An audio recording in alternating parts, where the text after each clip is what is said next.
घरात पडले होते ॲपल आणि चुलीत पडले होते निखारे. मग त्यापासूनच एक नवीन कोरी करकरीत अशी रेसिपी बनवायचं ठरवलं. एका ॲपलला निखाऱ्यामध्ये 10 ते 15 मिनिटं सोडलं म्हणजे मस्तपैकी ते छान भाजून निघेल आणि आतमध्येही छान शिजेल.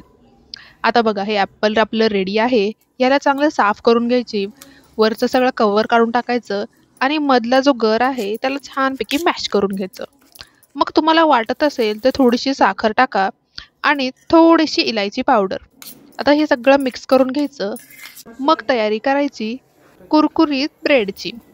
तव्यावर थोडंसं तूप पसरून दोन्ही बाजूनी छानपैकी तूप लावून ब्रेड भाजून घ्यायचा आणि मग त्याच्यावर आपलं मगाशी केलेला ॲपलचा गर लावायचा. त्यावर काजू बदामची पावडर पसरवायची आणि दुसऱ्या ब्रेडने बंद करून छानपैकी खरपूस असं दोन्ही बाजूनी भाजून घ्यायचं. आता याचा आवाज बघा बरं काय. झाले की नाही अगदी कुरकुरीत आणि जे लागेल अगदी सुरेख.